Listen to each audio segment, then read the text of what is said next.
Broadcasting live from Buffalo State College, here is The Blitz on 91.3 FM. Welcome to The Blitz on 91.3 FM, WBNY Buffalo, Buffalo's original alternative since 1982, brought to you by the Buffalo State Student Activity Fee. My name is Dan Dale, also known as your host today, a.k.a. Double D. Gotta put that in there sometimes, you know. But I'm joined by a bunch of newbies. Oh my God. There's no Harrington. Wherever he may be in the world, probably still drunk from last night, hungover. I mean, Frank's in NYC, supposedly. Sure, Frank. It's not like you're just dodging the show because your team lost. Yep, mm-hmm. You know, then Joe, I got relatives coming in. Too bad. The relatives can listen. I don't care, Joe. But I guess I'll be with newbies for today. It's okay. It's okay. I'll survive. I mean, Chris isn't so much as a newbie. Hi, Chris. How are you? I'm doing well, Dan. How are we doing? I'm doing okay. That's good. We are also joined by Brayden Hayes. Yo. And Owen Reed. Hello. And let's just talk about that game last night. I am so happy. Unlike the rest of Bills Mafia, I am very happy about this win. I was not worried at all. In all honesty, I did not think Baker had a big enough arm to do what he did at the end. But I guess he proved he has a good deep arm. At the end of the day, Dan, a dub is a dub. I agree with that 100%. You don't know how many times I've been trying to tell people yesterday, like, why are you mad? I know. It's like a win is a win. Who cares how you get it? They grinded it out. I mean, 24-18. But at the end of the day, it was in the W column for the Bills. Brayden, how did you think about the Bills win? Being a Jets fan, and especially coming off the bye. Yeah, no, they looked way better. I mean, than weeks prior with compared to like that New England game and everything. And I knew they, like Josh Allen, everybody had to step it up eventually, and I think they'll be a lot more confident of a team from now on, hopefully. I mean, because I think they kind of just started to adjust with like losing a bunch of their starters to injury. I think they're just starting to get in the headspace like, okay, we need to buckle down and do this. And then Owen, what I know you dress up every time there's a Bills game, so I mean, what were your thoughts on the game last night? I thought we definitely took a step in the right direction last night. I thought it was definitely progress. Still not like a perfect game all around. Like that, like third/fourth quarter kind of got like a little shaky there towards the end. But overall, I thought it was a really good performance by the Bills. I think they definitely took a big step in the right direction here, and I just hope they can keep this trend going upwards here. Can I just say one thing about? No, Chris, you can't say anything. Josh Allen. What? It was this one play where it was that interception play. The really helmet tip? Yeah. I mean, in that play, like, you have someone coming down your throat at that point. Why don't you just take the sack? Because that interception, I mean, obviously it didn't change the outcome of the game. I can tell you the main reason why he didn't want to take that sack. Which side was the rusher coming down on? His right side. Exactly. Okay. The sore throwing arm, he doesn't want to take a hit on it. Trust me, kind of last night you could tell he was bracing for contact with that right shoulder multiple times, and you could tell he kind of like, he got ready to feel the pain. I mean, it reminded me a little bit of the Hurts interception that he threw against the Dolphins, where if you have someone coming down your face, I mean, I would just take the sack. That's just me saying. Well, you also don't want to lose yards because it was also, I don't want to say somewhat early. It was still somewhat early in the game in the sense of drives played. And that Bucs defense can always turn it around. That's one thing I've learned about the Bucs defense. Watching them. Todd Bowles, the horrible head coach that he is still a great defensive coordinator. Yeah, they definitely kept the Bills honest, the Bucs defense. I mean, there's a reason why that Bucs defense really helped, why the Bucs defense the Super Bowl year was such a big player in stopping Patrick Mahomes. I mean, that is the huge thing in this league is trying to stop whoever you're going against. And that defense could step it up. Bowles had a plan. I mean, they are a dangerous defense. I mean, they still have most of their starters. You could argue Vita Vea was a big piece missing last night, even though I don't know if it would have made a difference if he was in or not. Vita Vea is a force to be reckoned with. I think the offensive line did have an easier night, but in the sense that he's a defensive tackle and he's going against Osiris, Mitch, or Connor McGovern most of the game, I would be really the most worried about Osiris going against him just because he's a rookie. But with Allen trying to, just take the sack, you don't want to lose yards, you don't want to lose it down. He did try to just throw it down to the ground. I mean, in all honesty, he did try just to, what can you do about going off the helmet? You know what I mean? Yeah, not much you can do there, but that's just me speaking, in all honesty. I mean, right. Josh is, Josh is Josh. I feel like you never know with him. This offense, it's supposed to be a high-powered, high-risk, high-reward offense. I think for the first time in a while, that offense wasn't that way, where it was high-risk, high-reward. It was more like low-risk, great reward. And the Buccaneers were not ready for it at all.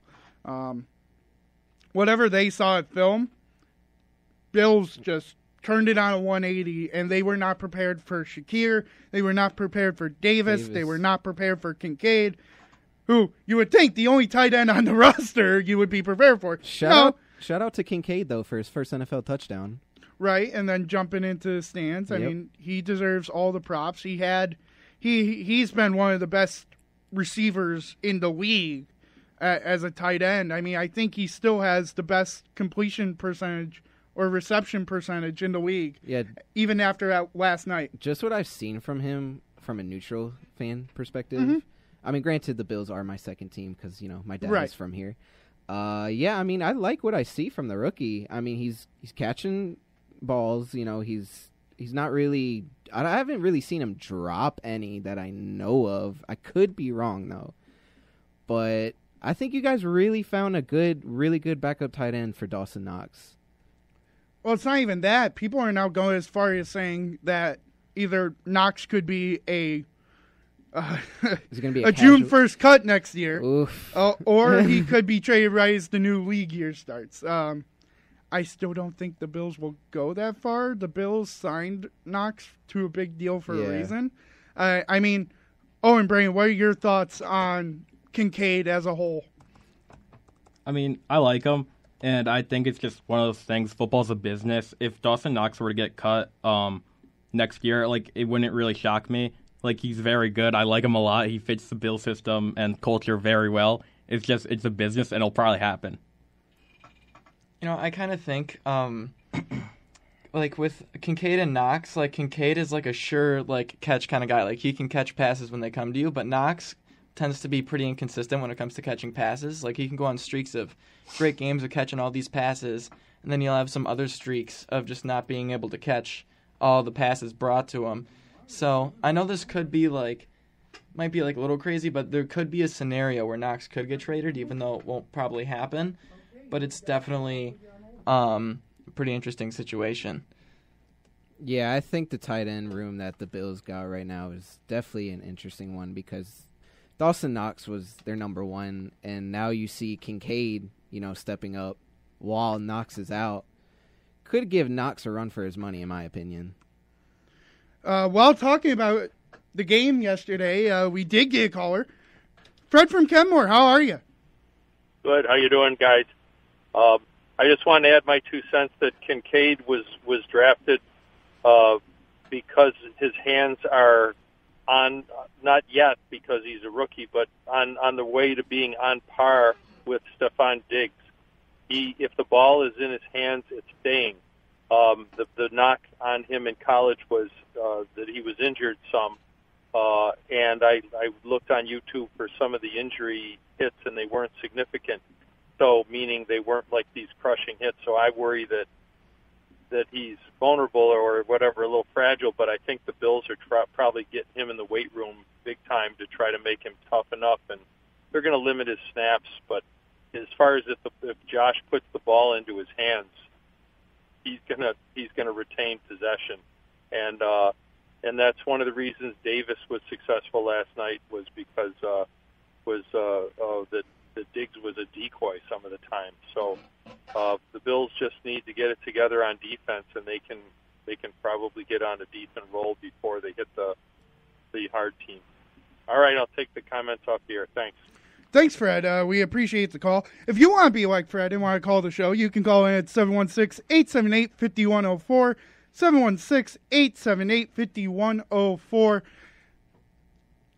In all honesty, Kincaid like Diggs, it is a fair comparison right now. I mean, I brought up his stats. He's got 30 catches on 34 targets. Yeah, that's unreal numbers for a tight end. Unreal.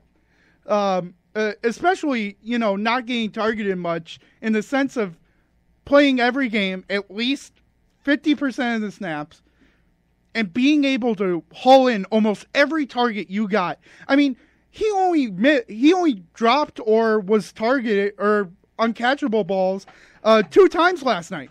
He was 5 of 7. So you're talking before this game, he was 25 of 27.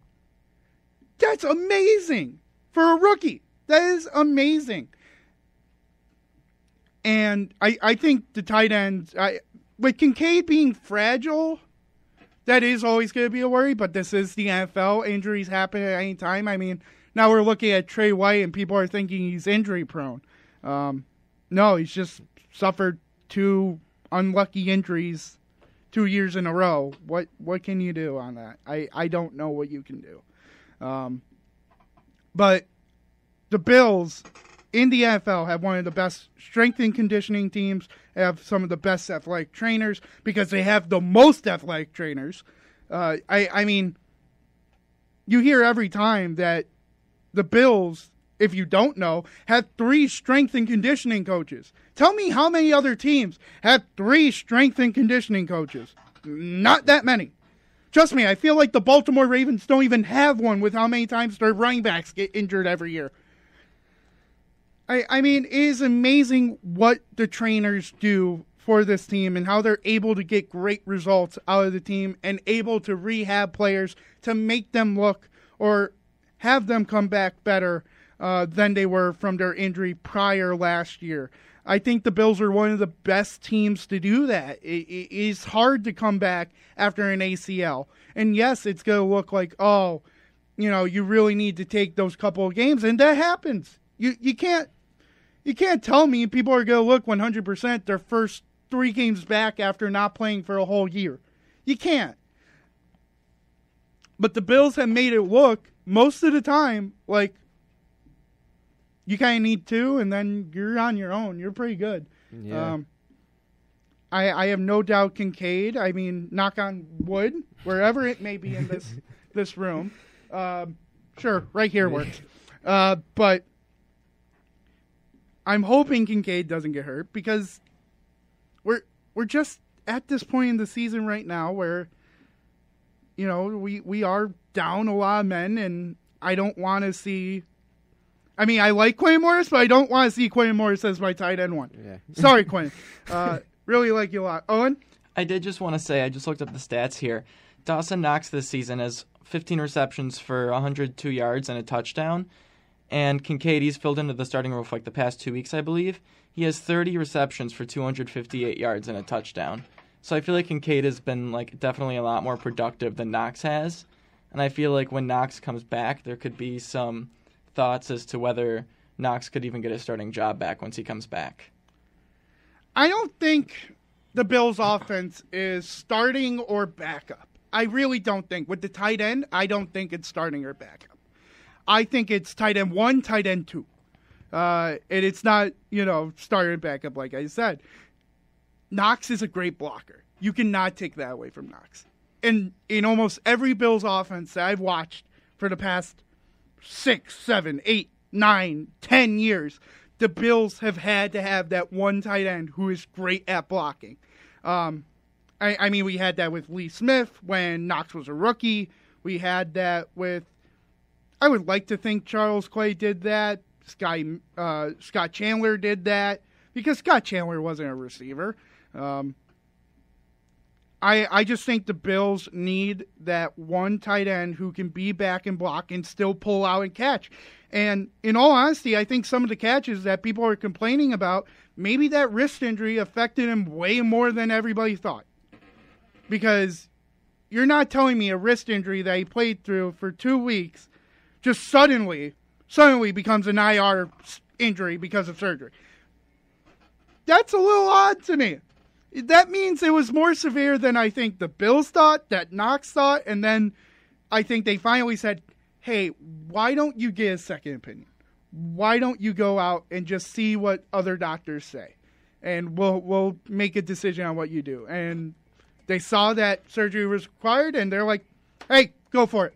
You know, we need you on that field. We'd rather have you out for the 4 weeks right now where you face the Buccaneers, the Bengals, the Broncos, and the Jets. I would take that as a great stretch to be out compared to Philly, Kansas City, the Eagles, Miami. It's like you got to pick and choose when you're going to take that leave, and I think it was the perfect time to put him on IR. But Knox will always have his role, and he will be on that field no matter what. I don't think he will be cut. I think he'll just be restructured. I don't think that he'll be cut at all. I wouldn't even be surprised if they see him, like, extend him in the sense of move the money back, add, like, an extra year or two, and he's here even longer than people thought. And people are going to complain, oh, why you draft Kincaid? Why you draft Kincaid? It's the same thing that I'm hearing right now is, why are you drafting a receiver? Why don't you draft a receiver? Like, shut up, man. We drafted a weapon. And Davis was able to do well, like Fred said, the caller, was because Diggs was a decoy. Mm-hmm. I think he did a great job at being a decoy, but he also did a great job at being open in key moments.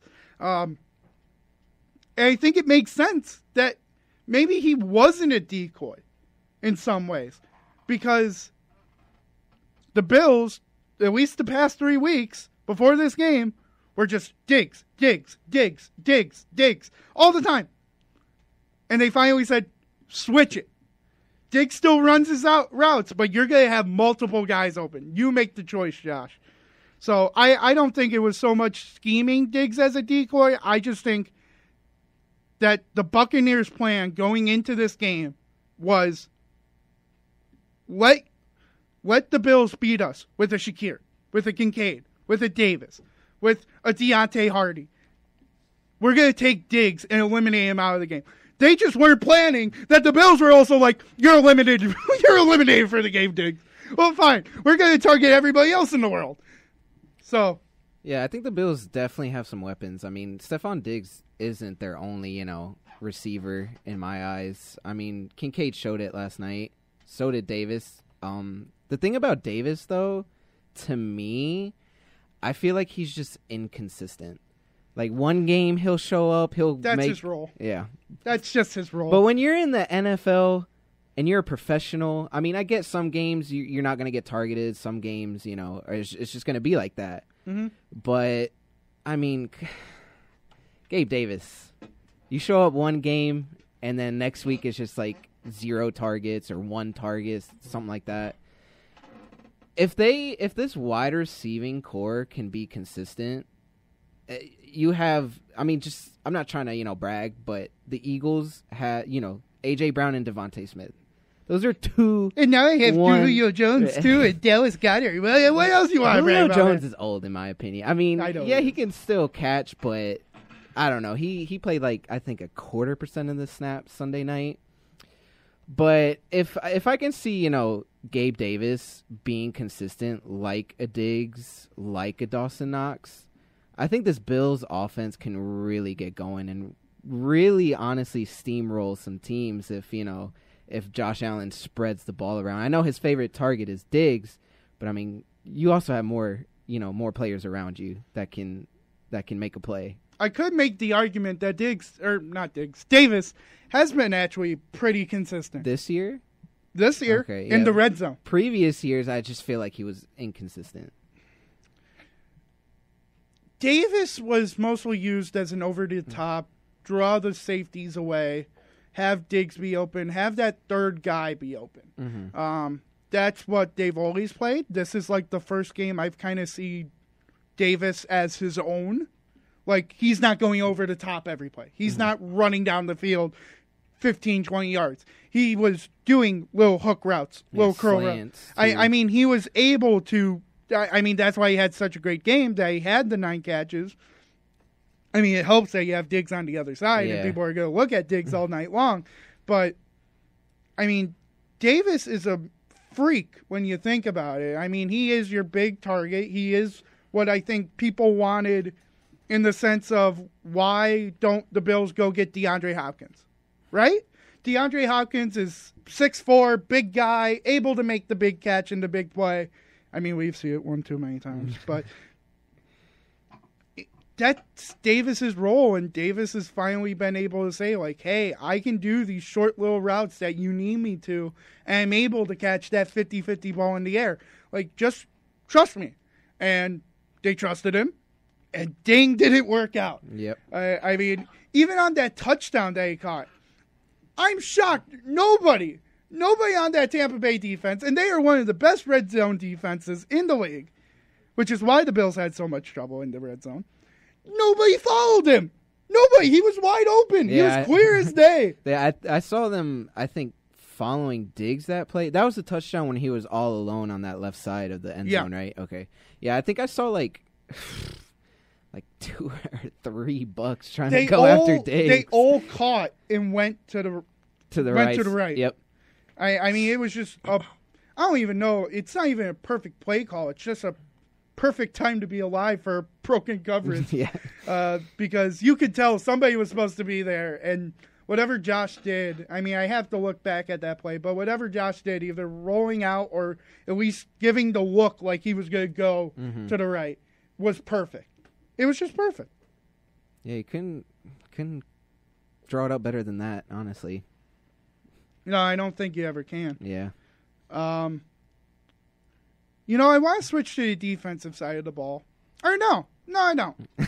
No, I don't. I deny myself from switching because I have another point to make. I think everybody can get involved in this point. Why are the Bills trying to hard count so much? Oh, yeah, I saw all those calls. They did like a LeBron call. They did Taylor Swift was one of them. They did a... No, it was J.R. Smith. Was that an audible? They confirmed it was J.R. Smith. And then they did a Bobby Wagner call. Right. Yeah. They did roast beef as well. Did they? I did not catch that. But on the sense of being in the Tampa Bay's zone and being at least on their 40-some yard line, each time that they got stopped there in the third and fourth quarter, they just went for the hard count, took the delay of game penalty, and punted it away. In my eyes, it made sense. It made sense to do that, but a lot of people were mad. I mean, when you're having a punter who's having a day like, y'all's punter did last night, punting, all the way inside the 10-yard line? They were like dimes at the 3 and 4 yard line. And then the last punt, his last punt was, it was like, if he touched it, it would have been at the 1, but he just narrowly missed it.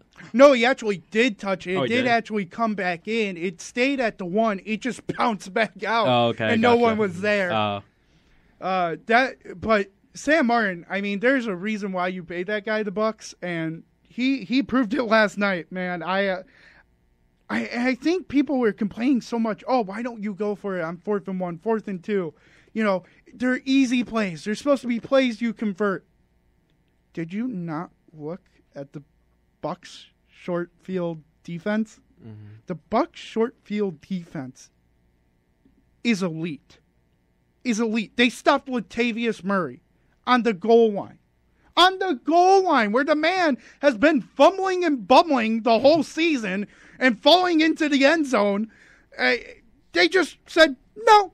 There was also a 4th and goal at like the first quarter, right? That you guys went for. Right, and it was the pass. It was just a great defensive play. Yeah. That was perfect communication between the defense, which does not usually happen with other defenses.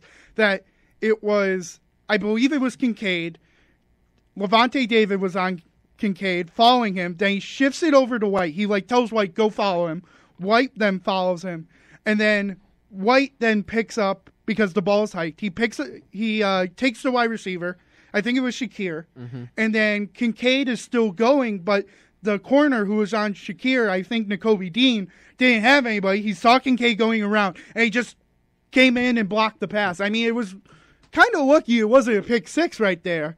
But, I mean, I understand just knocking the ball down in the sense of you're at the goal line. Yeah. Just knock it down, give your offense the chance to do what they do. But did anybody really have complaints about the punts last night?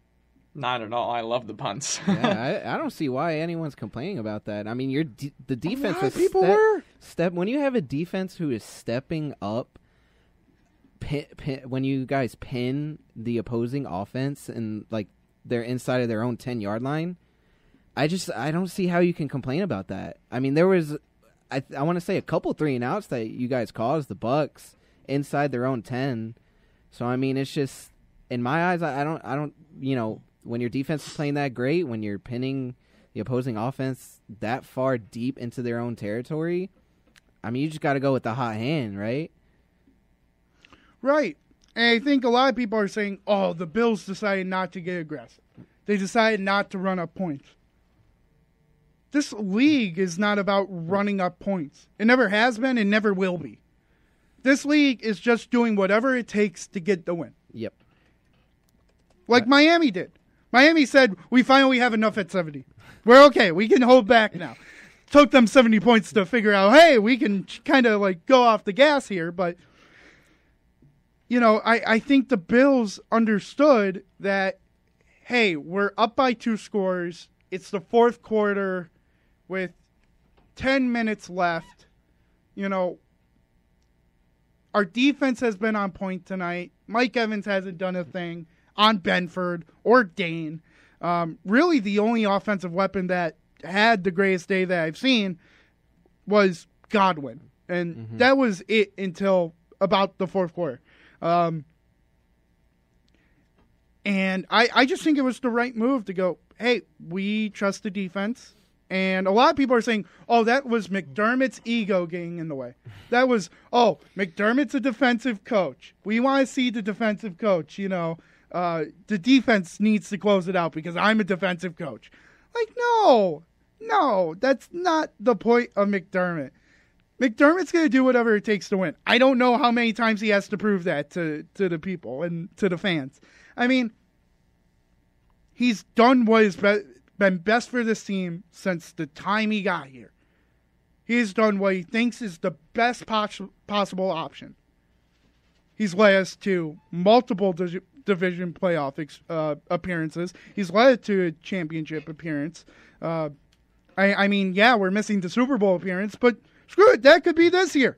I mean, you never know. I've had enough of the I want McDermott gone. I hope Mr. Joe Cali, when he appears back on Monday, will say, I'm okay with Sean McDermott again. Because I think he just overreacted on last week's loss to the Patriots. They had back-to-back losses before this game, right? No, it wasn't. It felt like it was supposed to be 3 straight losses, but no, it was Jacksonville loss, Giants win, then Patriots loss. Oh, okay. So it was. It felt like 3 losses, but it really wasn't. Yeah. In all honesty, I liked how this team played. I liked how the defense played. I was happy through and through. The special teams were amazing. I mean, even Hardy is amazing. And people are like, oh, why don't you use him on offense more? Why don't you use him on offense? Do we remember Naheem Hines from last year? Nyheim Hines was our punt returner, our kick returner. He was special teams guy. He was just straight up special teams. And people were like, oh, why aren't you going to use him? Wouldn't you want the guy who can make great returns have his breath, have the ability to go at full speed? Wouldn't you want that? Instead of using him in the offense, tiring him out? Like, I never saw people complain when we had Andre Roberts on the team and use him in the offense. You never saw that. I never heard that once of, oh, we need to start using Andre Roberts. Everybody just kind of agreed, oh, yeah, Andre Roberts is your return guy. What's different? Wait, what? Because we traded for Hines and Hines is a good, fast running back? Cook is about the same as Hines if you look back to back at them. They're close enough to each other. Hines is probably a little bit faster, and that's all. Then you look at Hardy. Sherfield and, Shakir, you can kind of put them all together in a group and be like, who's who? It's like they're the same person, almost. I just think people are overreacting, trying to use people in the offense because you want a different look. Like, let the special teams cook. Because they're cooking. And they aren't burning the house down. They are making a flambe of everything on there. I mean, that punt return by Hardy, everybody thought Hardy was down. Like, at one point, I think everybody just stopped moving. Like, they stopped being engaged. They stopped doing anything. They were just like, oh, yeah. And they just started watching Hardy do his thing. They're like, oh, yeah, he missed a tackle. Oh, look at that. He broke a tackle.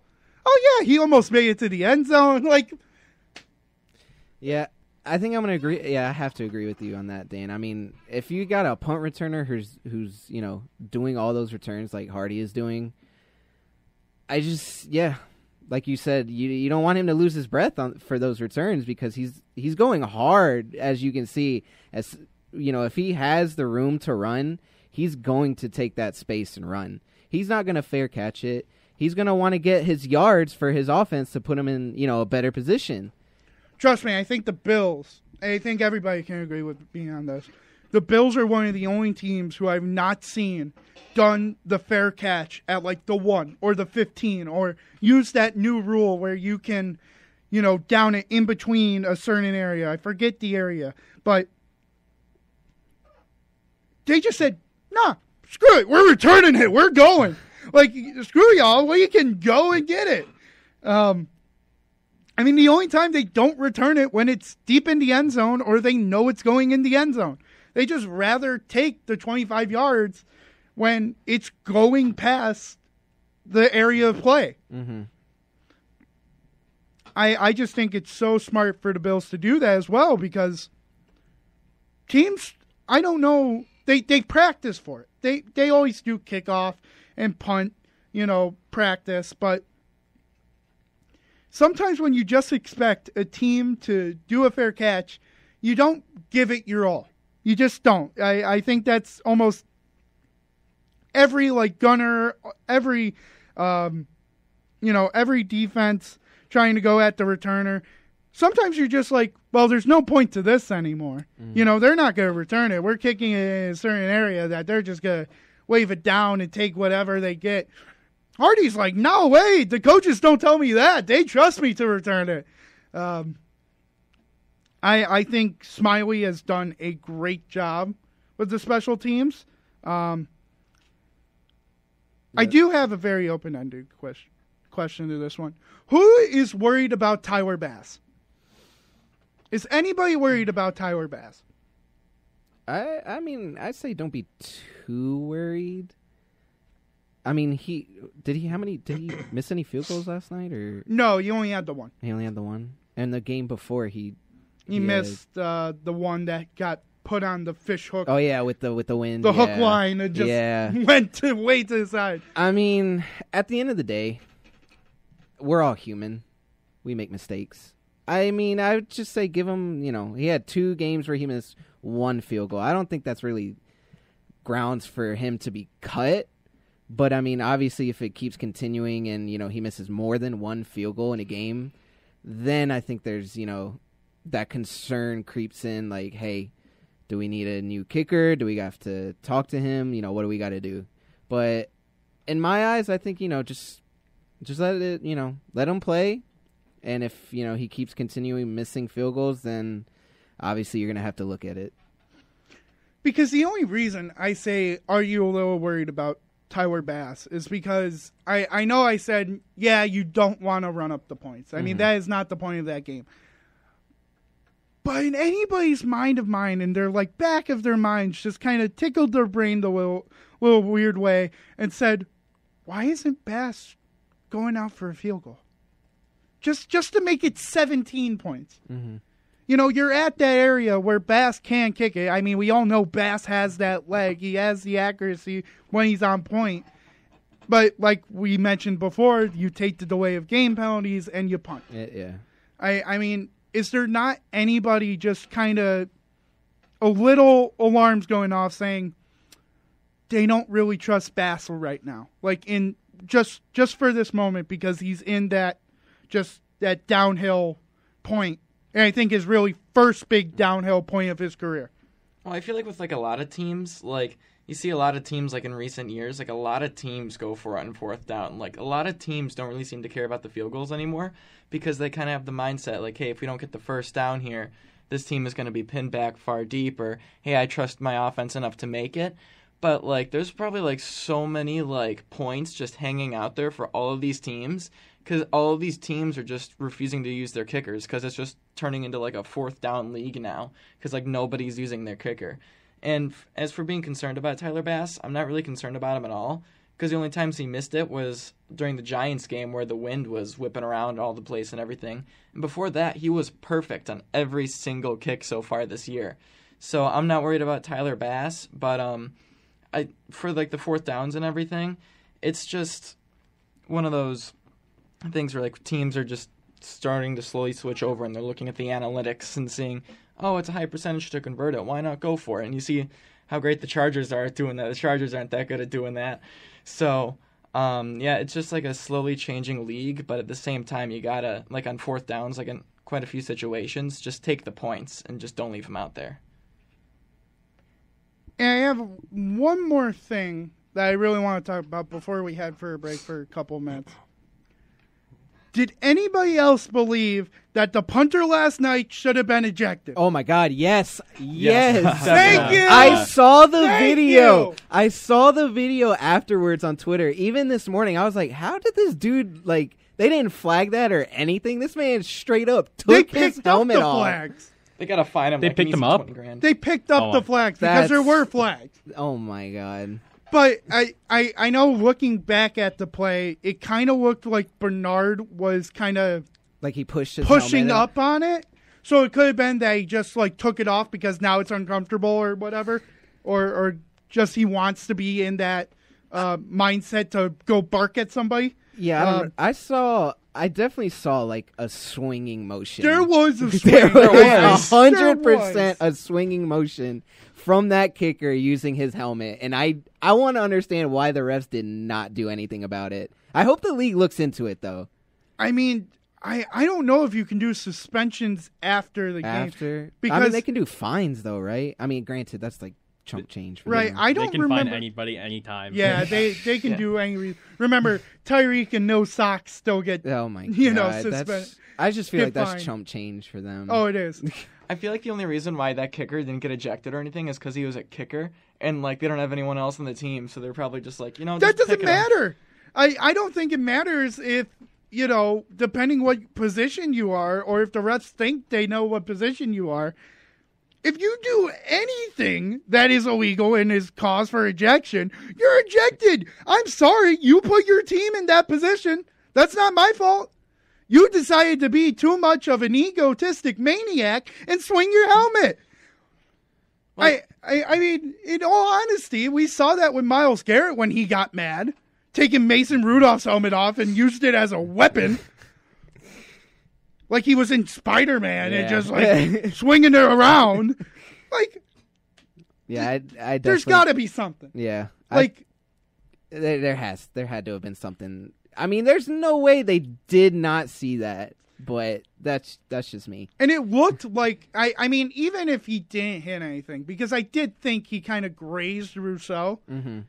Yeah, it wasn't like he's still attempting to swing. Yeah, it wasn't a full on like he had full contact with right, him, but yeah, it was just a swing that. Well, it was smart by him because it wasn't clear as day. It wasn't like he lifted it up like Myles Garrett did and just went pound town. You know, he just straight up just kind of did a little short like arm raise and used his strength. He tried to like hide it type thing, but it's still clear as day in the video that he brought his arm back. But, I'm not a fan of refs. That's just me. Okay, I'm glad most of the... I think everybody kind of feels that way, but it's also like there is some reason that it could be that it wasn't ejection worthy. Yeah. And also, I think the refs last night were so bad. Does anybody else agree with that? That the refs just... They, started explaining the penalties. Usually they just go... Illegal hands to the face. 5-yard penalty. Automatic first down. Now they're like, illegal hands to the face on the quarterback because the hands were on the face. We get the penalty. We understand you're giving a penalty. You don't have to explain every point of the penalty. We can go and look back and see who did it. Yeah. Or why it was called. I mean, there's a reason there are people who record the game on the DVRs. So if they're going to the game and they see something they don't have a good angle on, they can go back home, go to the DVR, press play, and go to that certain play and look back and forth at it. Mm-hmm. Yeah, they have the video replay for it. What? Are so many Swifties starting to join the NFL that they need to explain penalties so that they understand what the penalties are? They said, guys, our audience are now mostly Swifties. Yeah. We have to explain. We have teenage girls as our audience. Screw the men now. They understand it. We have to explain it better. I don't know if anyone saw it, but I saw it was a split second when I was watching. Someone was wearing a Kelsey jersey at that game last night. Didn't you see? I think somebody else had a sign that said, "Where's Taylor Swift?" Oh my god! I mean, at this point, people know what they're doing now. Yeah. Yeah. So it's I mean, part of it is a joke. And yeah. Can I just say, Josh Allen is also dating a famous person? Yeah, and that just really died down once everyone found out about Travis Kelce. Because I think that was a big thing over the summer with Josh Allen. Here. Yeah, he definitely here. I heard a whole bunch of people talking about it. Mm-hmm. Oh, Josh Allen's got a new girlfriend, this and that. It's just let the man be, But that's just, I don't know. I just feel like it's too much now. I agree. No, I 100% agree that with Kelsey just somehow dating Taylor Swift. And having Taylor Swift being friends with Brittany Mahomes and having a handshake that has gone viral. Can I just say what really blew my mind, though? I don't know. Did you know that the Eagles' offensive line made a Christmas album last year? Yeah. Apparently, we talked about that a lot. Yeah. Well, I wasn't here last year. Right, yeah. But I heard rumor, I don't know if this is true or not, that Travis Kelce apparently is joining them for the next album. Oh, that will be great. But it's just it's an I'm ready Eagles offensive line thing. Now you're going to get someone from a whole different team on it. No, it makes sense, though. I'm okay with NFL Christmas album. Yeah. I mean, NFL player Christmas album. Man, we have the NFL choir. I remember they went on AGT and stuff. Yeah, America's Got Talent. Yeah, Isaiah McKenzie is a part of it. Oh, I did not know that. Yeah. I know some NFL players are on... I think it's called the Mass Singer. Might be former NFL Mass Singer, players, though. I don't know about current Terry ones. Bradshaw was on it. Gronk was on it. A lot of former players go on it. I don't see the point in it, but okay. They're doing extra things outside of football, Yeah, whatever. They want to sing their hearts off. Whatever. They're doing their side quests. Right. I think with that, we're going to head to a little break, and when we come back, we'll talk a little bit more about the Bills-Bucs game last night. Want to get into the Hail Mary, and would the refs call that, or would the refs not, and would we got in a repeat of that Hail Mary, depending on what was called. And then we'll get into Week 8 picks, because, Now we don't have a Bills game to talk about anymore. We don't have a Bills game to preview. So we can preview a lot of other games. And we even got the Sabres tonight. The Sabres going against the New Jersey Devils. We'll talk about that a little bit when we get to it. But keep listening to the Blitz on 91.3 FM. Ryan Fitzpatrick on yesterday. He said Matt Milano was the team's spirit animal, and they were still kind of looking for that. And I don't think they've exactly found who that would be, but the defense, I think, has started to zip things up a little bit better over the week since they lost Matt Milano in London. It wasn't magical, but they still got after Baker Mayfield. They hit him 10 times. They sacked him 3 times. You know what I thought was odd was Kaiir Elam, healthy scratch. Healthy and active with a first-round pick. 18 months later, he is a healthy and active with a Tuesday trade deadline coming up. There has been a lot said about this Bills secondary. Teams like to throw against them. They've had a high pass completion percentage thrown against them this season, which isn't great. So to have Josh Norman, who signs on your team 2 weeks ago, 35-year-old, he plays last night, and Kaiir Elam is not playing. I still think Sean McDermott, wearing the defensive coordinator hat for the Bills this season, he's still tinkering and they're trying to figure some things out. Norman made a big hit on special teams. Kickoff. Yeah. It's cool to see him out there. He's on kickoff coverage, 35 years old, lighting people up. It's pretty cool. Love that. That was Good Morning Football, talking about the Bills' defense last night. My name's still Dan Dale, joined by Chris Giacobella, Brayden Hayes, and Owen Reed. And I did kind of want to get into Elam a little bit because he's his own big story right now in the sense of, is he going to be traded on Tuesday? I think, in all honesty, he can't be. I mean, trust me, a couple of weeks ago, about the London game, show after, I think, on that Monday, I had a 10-minute rant about how much of a bum Kaiir Elam is. Trust me, I had a 10-minute rant about how much of a bum and a bust he is. And I still believe that. I still believe right now that if Josh Norman is starting over him, he is still a bust and a bum. But why can't you trade him? I can tell you why. What happens if we have another injury? Let's say Benford gets injured again, or let's say Dane, who's been having that nagging foot injury, re-aggravates the foot or something else with that same area. But what happens? Do you really want Josh Norman as your next coverage guy? Or Cam Lewis? Yeah, I don't see the Bills. I mean, the people are missing the point why Cam Lewis and Jamarcus Ingram and Norman are active is because they're happy with Benford and Dane being the coverage guys. They have trust with at least the fourth guy in Norman or a Jamarcus Ingram going in. But they're mainly there for special teams. They're just mainly there for special teams. Cam Lewis is a great special teams. Jamarcus Ingram is great special teams. They mentioned Josh Norman last night off the kickoff return. Great special teams. They're not being used as coverage guys. I still believe Kaiir Elam is the next coverage guy, and the only reason he is a healthy scratch is because they just don't have room for him. They don't.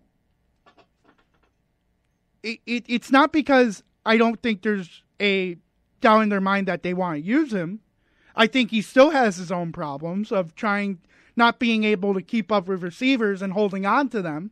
I think that's still a huge problem they're seeing, and that's why he's not being active, because they don't want to take the penalties, and you can't afford mistakes right now when you're 4-3. You can't afford them. Because I can say the same thing about people wanting to see Dorian Williams last night, the rookie. People were okay with Bills making mistakes, and I'm like, you can't have mistakes tonight. This is one of the biggest bounce-back games of the Bills season right here, right now. You cannot have mistakes. Yeah, I think they need to also keep him for the depth as well, like you said. I agree with that. I mean, you're already down Tre'Davious White, Mm-hmm. Matt Milano on the defensive side of the ball. I know he's not a defensive back, but, I mean, those are two of your basically top tier defenders. And obviously it's the next man up mentality. So, I mean, I think Elam's, like you said, they can't afford these, costly penalties. And this, we're already halfway through the season now. Yeah, I don't see them getting rid of him because, like I said, I do think they need that depth. And, was he drafted last year or the year before? He was drafted last year. Last year, okay. Yeah, I think, he's still developing a little bit. Granted, it's been a year, but, they got Josh Norman now. I know he's 35 years old. But I think, honestly, you just got to keep him for that depth. Oh, and Brayden, your thoughts on Kaiir Elam and if he may get traded on Tuesday? Yeah, that high of a draft pick, I feel like you just can't cut unless they're really, really not producing. You're not playing him, but you just have to keep him on the roster for depth and just try to develop him as much as you can. Yeah, I think for Kaiir Elam's spot, like where he is, we always tend to give our younger players, we always give them a good 3 years at least. We gave Epinesa 3 years, given Groot 3 years. We gave Allen 3 years. Everyone wanted to get rid of Allen after 2 years. So I think it's just you gotta wait. You gotta be patient with our players, our young players. Let them wait out. I don't think we're gonna trade him. I think he's still maybe a little bit too valuable to get rid of, especially this early into his career. So sure, he might not be a great cornerback right now, but he still definitely can be in the future. That time is just not right now. Right, and I definitely agree with the idea of 3 years. Everybody wanted A.J. Epinesa gone. He hasn't produced as well. The last time I remember he produced before the season started. I remember the one Miami game where he knocked Tua out a little bit. That's really what I mainly remember Epinesa doing last year. This year, he's a completely different person. Even last night when he got the sack, he only played 21 snaps. He only played 31% of snaps. That is so small for a guy who's made such a big impact. Yeah, he's definitely been balling. He's had a career year with playing less than 40 snaps. Because I understand that the Bills' defensive line rotates a lot. But nonetheless, he only is getting a small sample size, and he's still producing amazingly. Yeah, maybe it's not the batted balls every time, but I think teams are not worried about doing that because they're just worried Epinesa's just going to pull off and just go bang. I think there's a reasons why that they didn't do a lot of screen last night, the Buccaneers. And I also think they're not that great of a screen team because they don't really have a running back able to do that great of screens. No offense to Rashad White. White's still coming into his own, but I just don't think he's there yet. It's only his second year in the league. First time as a full-time starter. I did really like how the Bills decided to use 3 safeties. They finally decided to use Rapp. And it's not even how that they decided to use Rapp. It's how they used Rapp. Rapp was not playing linebacker as much. He was playing way more safety. Because you know who was the linebacker? Jordan Poyer. The guy who's been making tackles for every year of his career here.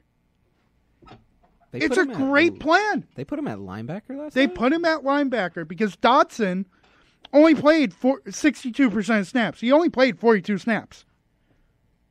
Which is 26 less than everybody else who was out on that field 100% of the time. Jeez.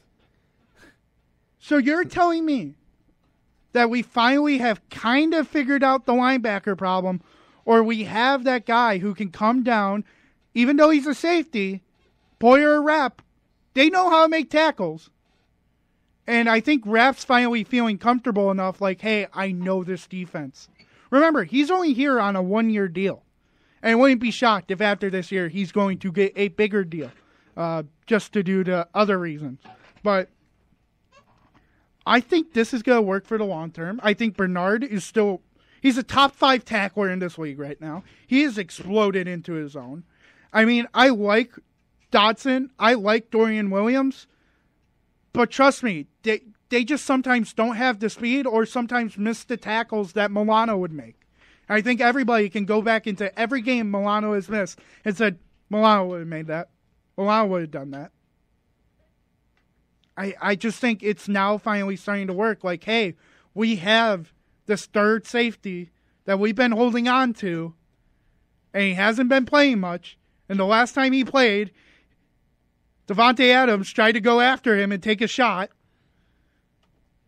A stupid shot that was. I still remember that.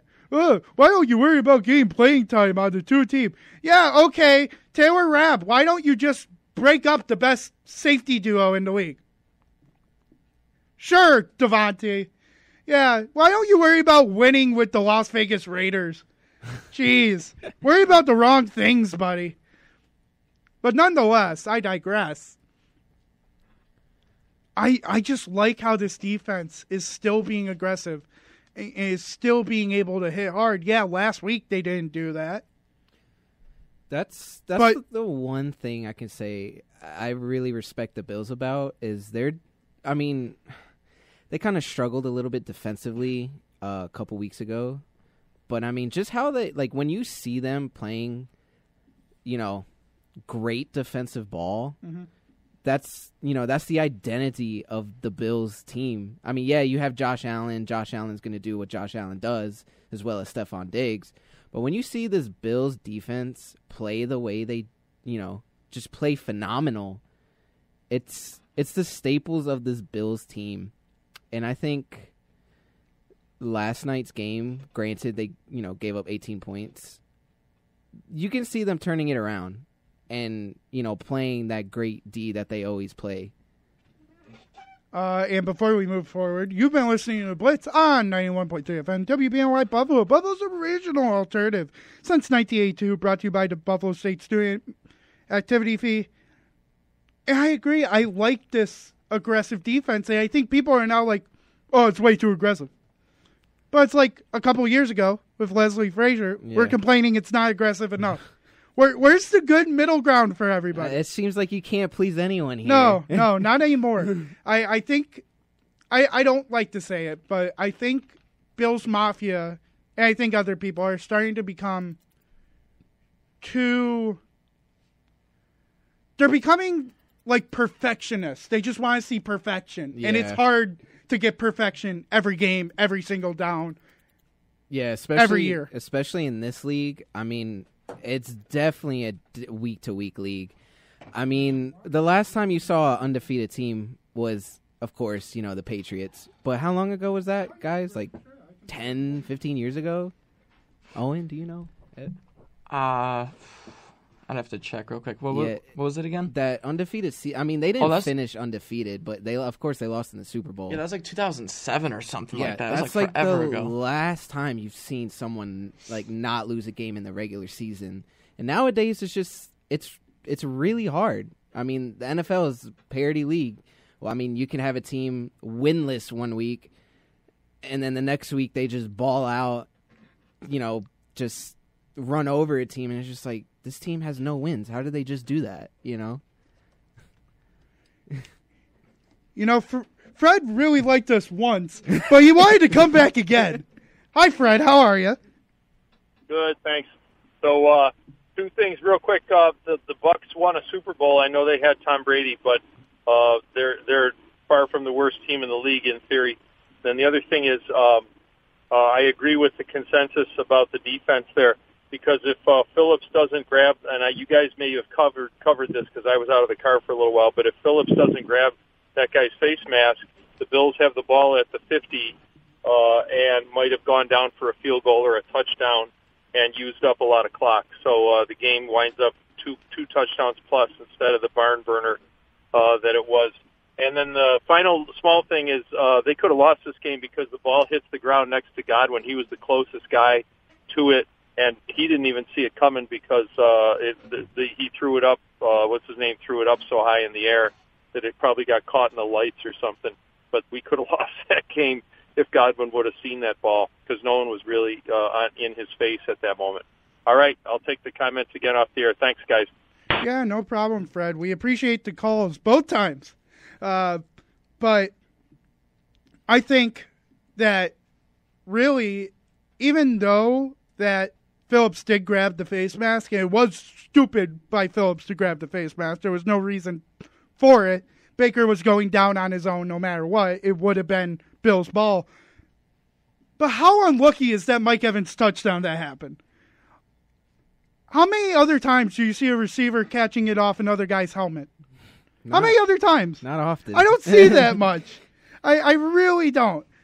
So I just think that play was more, I mean, Phillips was dumb enough to grab for the face mask and go for it. But I think the results because of it, it was just so lucky by Tampa Bay. I think Tampa Bay had one of their luckiest games I will ever see with just how they got points this game. But, I mean, you can even say the same thing about the 2-point conversion where Phillips actually gets like a hand on it or it goes off his helmet and it perfectly lands to Cade Ogden. Yeah. Like, how many times do you see that happening either? Where it's just a ball in the air and nobody else is there except for the guy on the other team. And then on the Hail Mary, I did want to discuss this because the Hail Mary is big in its own sense. But I think it was smart of the refs not to call a penalty because there were penalties on both teams for sure. You saw Mike Evans push down, I think, Poyer, so that's offensive pass interference. And then people want to say Bernard got defensive pass interference, but even if it did happen, both deserve to be called, and it would have been an offside, and you're redoing the whole play again, which I don't know if Baker was going to be able to do that again. If Godwin sees it, though, does he catch it? I was watching. Does he catch it? That is the question. Yeah. Does he catch it? And I just don't think he does. I think he was having a perfect game, but you can also say that Bernard was still kind of on him. So the momentum just... I mean, until Godwin kind of spun around on Bernard, his back was toward the ball the whole time. Bernard kind of just spun him around a little bit, and he started looking back. Yeah. I mean, before that, he was not looking at the ball. So I think if Bernard doesn't spin him around, it's just going to hit him in the back of the helmet. He's going to go, oh! Yeah, I want to say when I was watching that last play, I felt like he turned around as the ball was kind of... I'd have to watch the video again, but I want to say it was probably like around his like... already going towards the ground, that ball. It was like near his maybe hip area when he turned around at that moment. But, again, that is a big what if. Right. Does anybody else have any final thoughts about the Bills game before we move on? I think we covered everything. Covered everything? All right. That's good to hear because it's time to make some picks. Because we're in that second hour. Pull up these games here real quick. So we all know Bills win last night. Everybody had the Bills to win except Frank. Haha. I said 24-21. And right, yeah, you were. 18. You don't count. You don't count. You didn't pick a team. You don't count. I picked the Bills. No, you said just. Can I be neutral? That's not. No. To start off, I said that. No, you can't. No, I'm not accepting that. Okay. Let's go. Let's do Jacksonville coming off the long week against the Pittsburgh Steelers. And Brayden, we'll start with you. We'll go around to the right. I'll finish. Jags at Steelers. Jags at Steelers. Give me the Jags. I want to say Pittsburgh, because they've been pulling these games out of God knows where. Even with the dysfunctional whole Matt Canada thing. But give me the Jags by 10. I will also go with the Jaguars. I just feel the Steelers' defense can take over a game at like any moment, but I feel like the Jaguars have just been more consistent at winning football games here. And I don't even know if the Steelers should have won last week, but I will go with the Jaguars here by 7. I'm going to have to agree with both of y'all. Big Doug Peterson believer. I mean, he's definitely got that Jags offense rolling. He's definitely an offensive-minded guru. He knows what he's telling Trevor Lawrence. Lawrence knows what needs to be done from him by Doug Peterson. The Steelers, their past couple games, I know they just were on the bye, haven't really, been that Steelers team. I know Roethlisberger's been out for a while. I know, they expected Kenny Pickett to be that guy. But I'm just going to have to pick the Jags here. I like what, like I said, Doug Peterson's doing. I think the Jags are going to really dominate the Steelers on Sunday. I 100% agree. It is a clean sweep. The Jaguars are going to win this game. It's just too easy of a pick for me. I just don't think the Steelers offense, they've done great holding other teams to less points than them. They are amazing at doing that.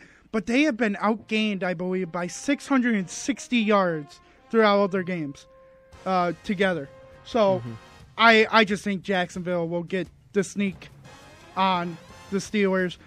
Moving on, let's go to the first time that the number 1 pick, the number 2 pick, and the number 3 pick will all be playing each other.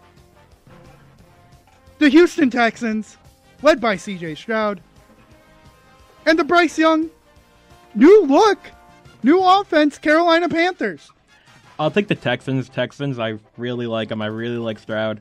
I'll take them by 10 again, as the Jags I took. But yeah, I think they won't dominate, but it'll be a comfortable win. And I'm gonna also go with the Texans here.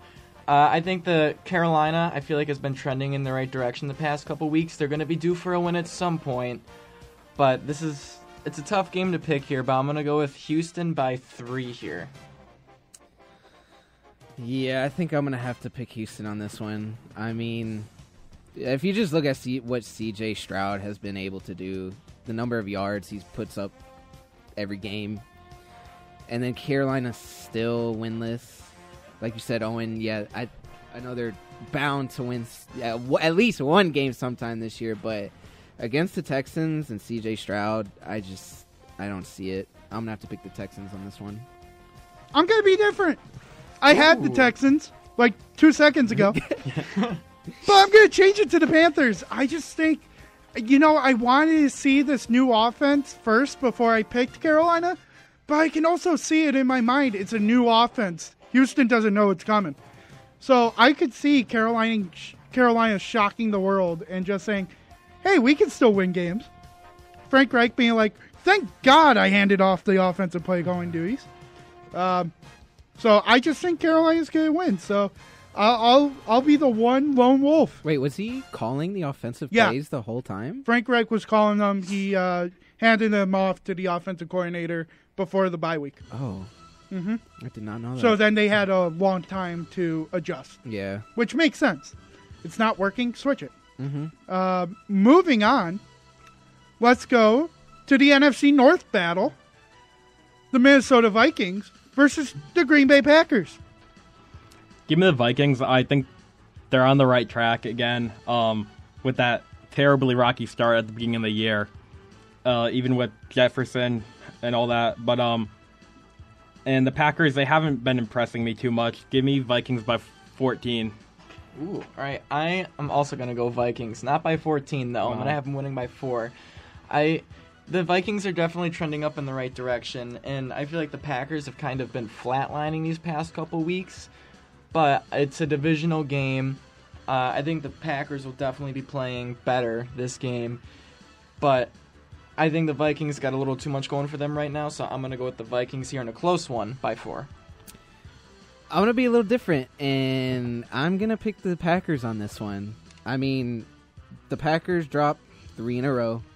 Obviously, they're not very happy about it. This game is in Lambeau. It is. So, I mean, obviously, divisional game. It's gonna be a close one, no doubt about it. But I'm gonna have to say that the Packers are gonna get back on the right track on Sunday and pick up this 3rd dub. I agree with you, Chris. I think the Packers will win this game. I think that even though the offense has been lackluster at points, they are still they're still really young. Yeah. You just got to stick with them. And I think this Vikings defense hasn't shown me anything exciting. the Vikings offense is good at some points and then bad at others. So I just think overall, Green Bay can do it, man. Green Bay can shock the world. I mean, maybe it's not the biggest shock in the world because it's not like Minnesota's favored by a lot, but I still think the Packers can pull it off and get a win. Yeah, last 2 games for the Packers have been a one-possession They game. lost to Denver, so I would assume they would want to beat the Vikings after losing to Denver. Yeah, agreed. Yeah. Moving on, let's go to the AFC East battle. Why not do another divisional battle? The New England Patriots against the Miami Dolphins. Dolphins at home against the Patriots. They stand no chance. I mean, I'll be honest. I can't see them scoring more than like 14. I mean, Mac Jones did play like amazing for no reason against the Bills, but I can't see that happening ever again. I mean, Miami's just been so good. Give me Miami by like 20. I don't know. It'll be a blowout. All right, I am also going to go Miami here. I think the Patriots will make it a little bit respectable here. I think the Patriots will be able to move the ball a little bit. I think their offense is definitely trending in the right direction here, but it's just they're going against Miami, and I don't think they're going to be able to outscore Miami here in this one. So give me the Dolphins to win this one by 13. I see Miami as favorite by 9.5, but I'm going to say Miami by 3. It's a divisional game. Yeah, the Patriots won last week. We all know that. But it being in Miami, don't get me wrong. I think the Patriots do have a good defensive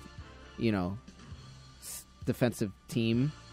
But just with Tyreek Hill, Jalen Waddle, it being in Miami, I'm just going to have to pick the Dolphins by a field goal on this one.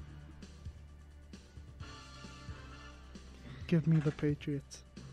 Give me the Patriots, man. I'm going to take them. McCorkle. Big Mac. Mid Jones. Exactly. Give me Mac. Give me Bill. Give me J.C. Jackson. I don't care.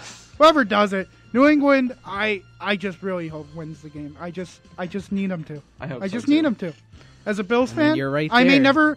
never want to root for the Patriots, but in the sense that they're probably going to have another pitiful season for like 10 straight years, I'm okay with them winning one against the Dolphins. I'm okay with ruining them for once. So give me the Patriots. Let's move on to Brayden Hayes' team, the New York Jets against the New York Giants. I'm just hoping I don't get disappointed this game, I think we should be able to move the ball. Not with ease. I mean, Jets don't do anything with ease, if I'll be honest. But I'm expecting to move the ball a solid amount. I'm expecting our defense to show up. Give me Jets 20-9. All right. I will also go with the Jets here. Daniel Jones is out with his neck injury again, so it's going to be Tyrod Taylor starting yet again. And Giants couldn't get a whole lot going against the Commanders' defense last week, and the Jets have a lot better defense than the Commanders do, and they got Sauce Gardner back as well as DJ Reed. And I think Zach Wilson will be able to move the ball somewhat efficiently here. So I'm going to go with the Jets here with a score of 24-10. It's funny. I was going to ask where this game was, but it doesn't even really matter. they both play in the same exact They stadium. both play in New Jersey. Giants are technically home, so it's just going to be blue. See, that always just, it weirded me out, because, do they have, their own locker room? Are the Jets going to have to be in the away locker room? Yeah, or do they have will. their... Yeah, right. they're the away team. But moving on, I didn't even realize Sauce Gardner was going to be back until you said something, Owen. Yeah, they both cleared concussion protocol. I think that's what they were in. So yeah, they're both ready to go. Okay. You see, I was gonna say Giants up until you said that, so I think I'm gonna have to swing over and pick the Jets. I mean, like you said, the Jets' defense is phenomenal. I mean, Robert Saleh, how he has that defense playing, I mean, it's just phenomenal. And I don't see any hateful words towards that defensive side of the ball, because when you're playing good ball, you just got to appreciate it. And I'm just going to pick the Jets on this one. It's going to be a close one, I believe, because, the two New York, quote-unquote, New York teams. Sorry. But I think it's going to be a close one, and I'm still going to pick the Jets. I'm picking the Giants. Come on. Give me the Giants. Tyrod Taylor is your daddy.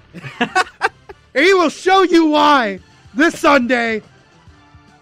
Those Giants are going to go ham on your New York Jets. They have a defense. Haven't heard of them. Haven't seen them in a while. Don't remember. But I'm going to take Tyrod. Tyrod does well against the Jets. I mean, in all honesty, he has some of his better games against his Jets. When's the last time he played the Jets, though? 2021. He was 17 of 26, 2 touchdowns, 1 interception. Okay. So it was pretty dang good. Yeah. And guess what? With Zach Wilson as your quarterback, you ain't doing nothing. Zach Wilson is still a big, fat bum. So give me the Giants. And now, we're going to move over to your team, Chris. The Philadelphia Eagles versus the Washington Commanders. Give me Philly. I don't know by what. I'm confident that they will win this, but it might be close. Sam Howell's been kind of inconsistent. Some days he'll bowl out, some days he'll just not do anything. So, yeah. All right, I'm going to go with Philadelphia here. I know the first time these two teams played, it was a very close game. It was like 34-31 or something like that. Overtime, yep. And ever since then, the Commanders have been on a steady decline, and Philadelphia just destroyed a Miami team last week on primetime last week. So I don't know if Washington has much of a chance in this game, but it is a divisional game, so who knows. But yeah, I'm going to go with the Eagles in this one by, let's say, 17. That's very generous. Yes, it is. I know. That's very generous. I mean, I'm going to have to hand it to you. God, this is such a toss-up for me. I love my Eagles, but the first game I saw them play against the Washington, I don't say the Commanders, I say the Commies. I still say the Redskins time to time. They definitely were playing above their heads, and that game was at the Link. And to bring that Eagles team into overtime at the Link is definitely hard to do. This time, it being in Washington, I think the Eagles are going to struggle a little bit, obviously, to start off the game because, it is a hostile environment. I would like to see Jalen Hurts play a little better. Chris, is it hostile because the stadium is breaking down? I think, yeah. Yeah, I mean, that's one way to put it. But, divisional game, they definitely had us on the ropes last game. I hope the defense can learn from that because defense gave up a lot of yards. But with the addition of Kevin Byard on that defensive side, I think our passing game is going to be a little bit better defending the pass. It's going to be a close one for sure, but I'm still going to pick my Eagles by 7. By 7? By That's 7. pretty good. I mean, I gotta admit, I love the idea of the Washington Commanders being hostile because of their stadium. They're going to try to injure Jalen Hurts with another, railing again? Oh, yeah. Oh, my God. They got to fix that. I hope they're making a new stadium. Here it is. It is. Eagles fly on the road to victory. It's going to be a dub this Sunday. How can I not pick them? How can I not? I still have Jalen Hurts and Dallas Goedert on my team. The brotherly shove is going to be coming at full force this Sunday. No, they deserve it. I definitely think the Eagles should win because they're going to be on the road to victory. I agree. Eagles! I mean, if they can play better than the first time they played the Commanders, then they have this game in the bag. Moving on. Let's go. I don't really want to talk about this game because I think we all know the results. The Chiefs against the Denver Broncos. Do we all want to say it together in unison? Yeah, I'm down. On 3. 1, 2, 3. Chiefs. Yeah. I was hoping somebody said Broncos. Yeah, right. I was thought about it. Yeah, me too. But I was like, nah. Broncos! No way. I don't see the Broncos winning this game. They got their win last week. I don't think they're winning this week. I'm sorry. I mean, unless if Harrison Butker's out, then maybe they got a chance. Can I just read this from the ESPN that the Denver Broncos are currently trying to snap a 16-game skid to the Chiefs? Oh, that's great. So you're telling me they have lost the past 16 games to the Kansas City Chiefs? Yep. Make it 17. Yep. I don't see them ending it. The Jets were like 0-15 versus Philly? Philly? Versus the Eagles, and then I kind of had a little feeling that they were gonna win it. I'm not gonna lie. Yeah. I mean, that defense, like I said, the Zach Jets defense Wilson's elite. Yeah, is absolutely phenomenal. They knew how to stop Hurts that day. They really did. They did. Moving on, let's go to the Los Angeles Rams. And since they're not here, the Cooper Kupp-led Los Angeles Rams can't complain to me this time. And the Dallas, we're little pansy Cowboys. The Dallas Cowgirls. Give me the Rams. I mean, I don't know. I think they've been playing well. You got Kupp, you got Puka Nacua. I mean, Stafford's been good. The Cowboys are always a wild card, I feel like. I don't have a score, but just give me the Rams. I really want to go with the Rams here too, but I'm going to have to go towards the Cowboys here. It's definitely going to be a close game. The Rams' offense has been really good here, but the Cowboys, they are a very up-and-down team. But I don't know, at home against the Rams, I don't know. I feel like the Cowboys can get a lot of stuff moving there on offense. So give me Dallas 31-27 in a high-scoring game. I can't say it, but I'm picking the Rams. And I think everyone here knows why. Yeah. I mean, I'm just going to have to pick the Rams. Fair. Fair. I cannot root for these Dallas Cowboys. I think Puka Nacua is going to go off. He's been playing phenomenal for the Rams. Is Cooper Kupp playing this game? Or is he hurt? Yeah. He is playing. Okay. Mm-hmm. I mean, with the loss of Trevon Diggs, don't get me wrong, Trevon Diggs is a spectacular defensive back. But I think the Rams are going to take it in Dallas. Matthew Stafford's going to be that typical gunslinger of Matthew Stafford that you see. He's going to throw for 350 yards. And the Rams are going to beat the Cowgirls. I agree.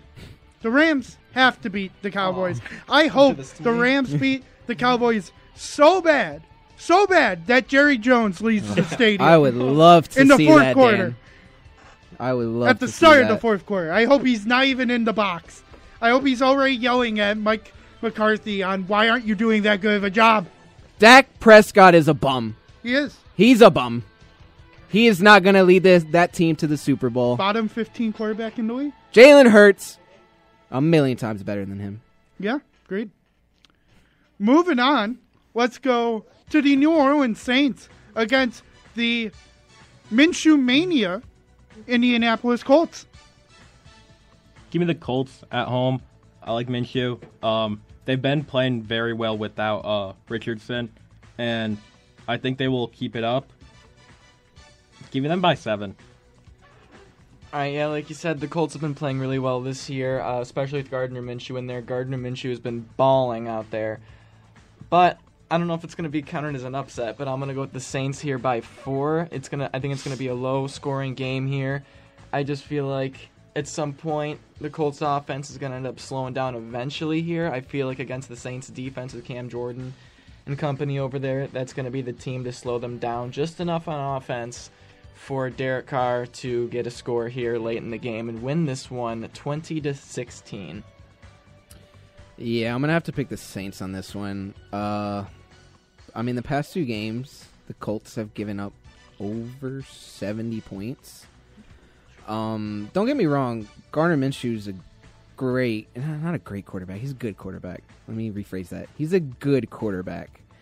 But I'm going to just have to pick the Saints on this one. It's definitely going to be close. But I'm gonna just have to ride with Derek Carr and the Saints.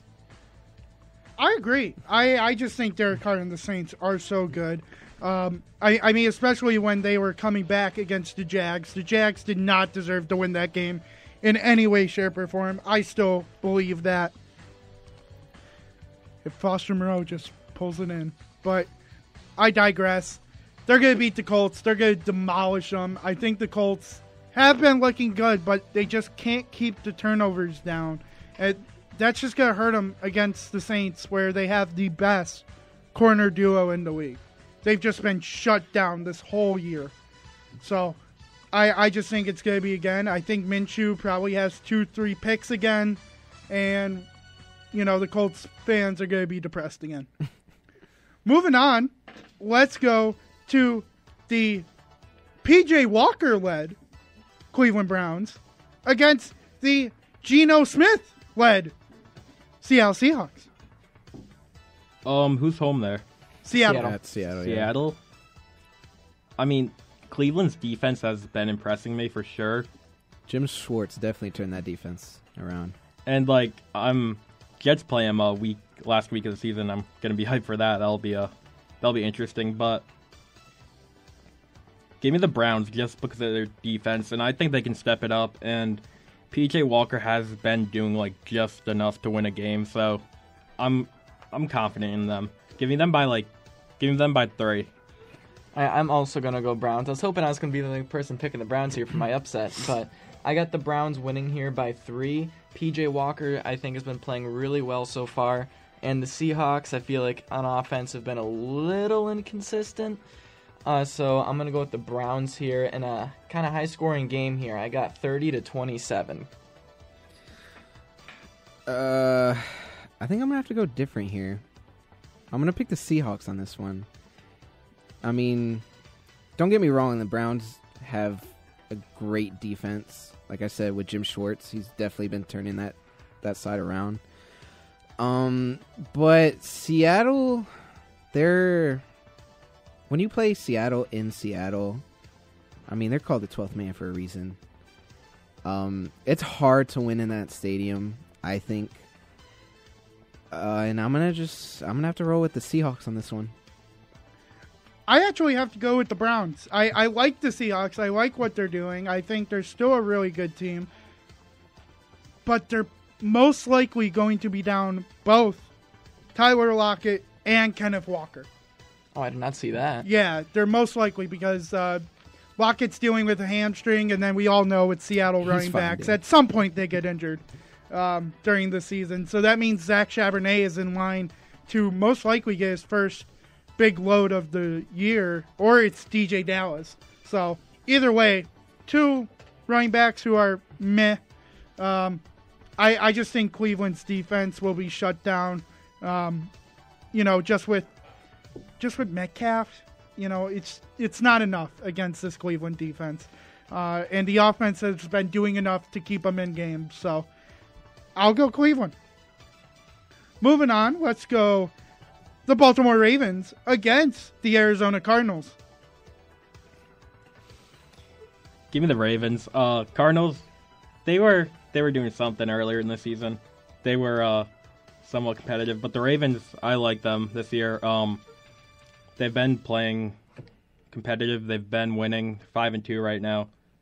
I don't see it being close. I don't have a score for you, but yeah, Ravens. I'm also going to go with Baltimore here.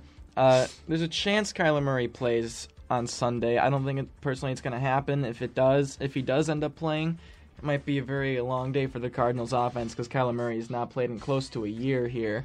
So, and I don't think the Ravens offense is going to be as electric as it was against the Lions last week, but I do think it's definitely going to be really good against the Cardinals here with the score of 26-6. Slightly bit of a low-scoring game, but give me Baltimore here. Yeah, I'm going to have to agree. I think Baltimore's going to take it.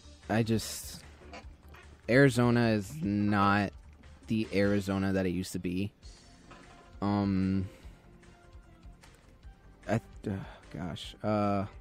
I'm just going to have to go with the Ravens on this one. I don't see it being close, honestly. I mean, I think Lamar Jackson's going to go off this game like he did last game. Not as much, but the Ravens, I think, are going to have going to be like a good win for them, I'd say. Yeah, I think Baltimore is just going to win this game outright. Even if it, whether it be Kyler Murray or Josh Dobbs, it still depends. It still could happen that Murray gets his first start of the year. But nonetheless, it's not enough to beat the Ravens. The Ravens are on a roll. They just demolished Detroit. They're on to demolish Arizona. It's pretty easy to demolish Arizona. But I'm not going to leave it out of the pictures that Arizona can win. They won against Dallas. It could happen again that Baltimore just overlooks them. So I wouldn't be shocked if the Cardinals have a pretty good game against the Ravens. Let's go. The Atlanta Falcons and the Tennessee Titans. Maybe the last game for the King in Tennessee. But nonetheless, I digress. Brayden, go ahead. I got Tennessee here. I don't know how Atlanta is 4-3. I just saw that. I was like, what? They do not deserve to be 4-3, really. I mean, they have a pretty good defense. Their offense is just questionable at times with the quarterback situation. But I'm not a big fan of Tennessee either, but I can't see them losing this. Give me Tennessee by 7. All right, I'm going to go the other way here. I'm going to go with the Atlanta Falcons. I feel like losing Kevin Byard definitely does leave a bit of a hole in that secondary for Tennessee. And I feel like the Falcons' defense has been doing pretty good in recent weeks here. And the Titans' offense doesn't really seem to get the ball moving a whole lot. And even Derrick Henry hasn't been having a crazy year as he normally has in recent seasons. So I'm going to go with the Falcons here. I'll go 24-17 here. Yeah, I'm with you on that, Owen. Not the score, but with Tennessee losing Kevin Byard, it definitely looks like this Tennessee team is looking at a rebuild. And I'm gonna just have to pick the Falcons on this one. Definitely gonna be a close one. I don't know about high scoring, but I think the Falcons are taking it. Oh boy, what you got for us, Dan?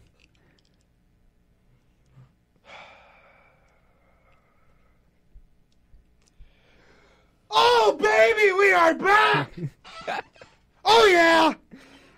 Finally! Get rid of the stupid bye week because I need to yell about the King, Derrick Henry! I'm making this extra special because this might be the last time I see him in Tennessee! It's Oilers week, baby!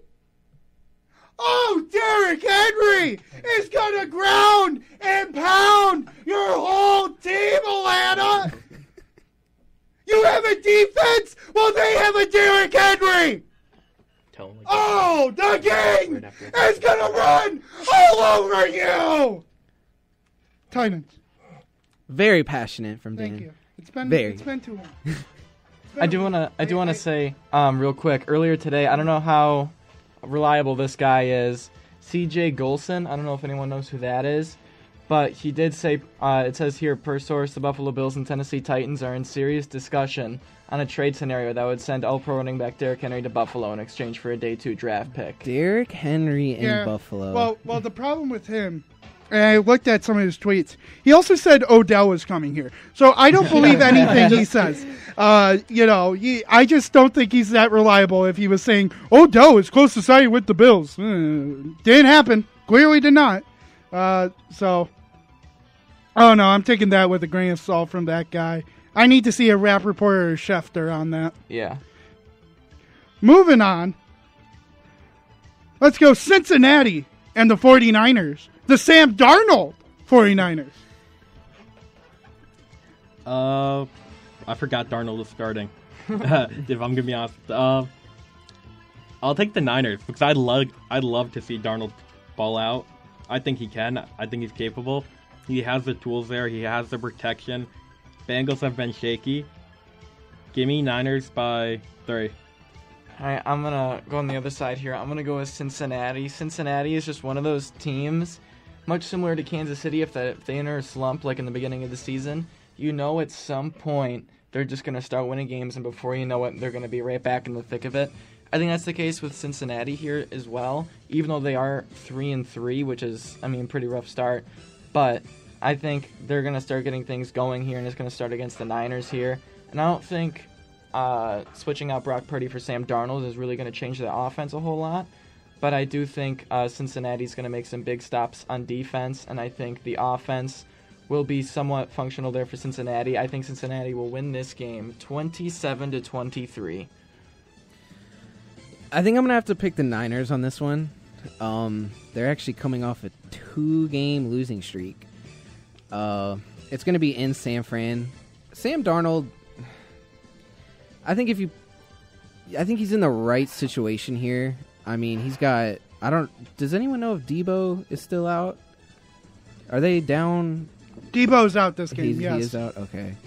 What is George Kittle? George Kittle's playing though. Kittle's right? fine. McCaffrey should be playing. Trent Williams, I think, should be playing as well. If they got McCaffrey, I'm going to have to pick the Niners, yeah, no doubt. I think McCaffrey might run over this Bengals team. If not... Just like Derrick Henry? Yeah. The king, but he's not the king. McCaffrey's not the king. He could be, but I'm going to just stick with the Niners on this one. I'm going to go Cincinnati. I hate picking Cincinnati, but they're coming off their bye. It's too good of a matchup. Sam Darnold. I know everybody looks good in the Kyle Shanahan offense, but it's Sam Darnold, and that's the only reasoning I need for this. I don't need any other logistic reasoning. I just know Sam Darnold, and Sam Darnold sucks. So give me the Bengals. T. Higgins is going to get back. 2-touchdown day. He better, because I started him over Gabe Davis. Sadness. But moving on, let's go to the Division II Chicago Bears. The XFL Chicago Bears. The SUNY Bears. The SUNY Bears. I love that. Against the... We have to Charger because we are the Chargers because we Charger the Charger and the Charger. Los Angeles Chargers. I hope, what's his last? Bagnet or something like that? Bajan or something like that? Yeah, I hope his 31 family and friends are still there. That'd be pretty sick. Did you guys see that? His 31? He had 31. Yeah, he brought so many people. Oh my god. Yeah, that's his a first specific start. amount, though. Yeah, I know. It was 31. That'd be pretty sick if he brought him back. But I'd love to see him win. I just don't think it's going to happen. Give me the Chargers by 10. I'm also going to go with the Chargers here, but the thing is with the Chargers, they never make it easy for themselves. I don't think they're going to be winning here by 10. I'm going to go with them winning here by 3. I can see that. I think it'll definitely be a close game per usual. But I think the Chargers just have way too much more talent than the Bears have right now, which is going to be my main reasoning here for having the Chargers win. And I think Justin Herbert will bounce back a bit nicely here and give me the Chargers here by 3. Oh, this is an interesting one, I'd say. I'm just looking at. Is it really stats. that interesting? Oh yeah, because the Bears could win. The only D2 quarterback in the league. Don't get me wrong, Justin Herbert does ball out, but it's just I feel like the Chargers give up their leads. You know what? Give me the Bears on this one. Wow. Give me the Bears. I'm gonna be that guy. I'd like to see it happen. Me too. Yeah, I feel like everybody would. What's it? No. Tyson Bagent is going to go off MVP against the suspect team defense of the Chargers that cannot stop the pass. Give me the Bears. The Bears. That is fair. That's a fair statement. But I kind of agree with Owen that the Chargers will Charger and the Chargers can Charger at any time because they are the Chargers. And sometimes the Charger just doesn't work.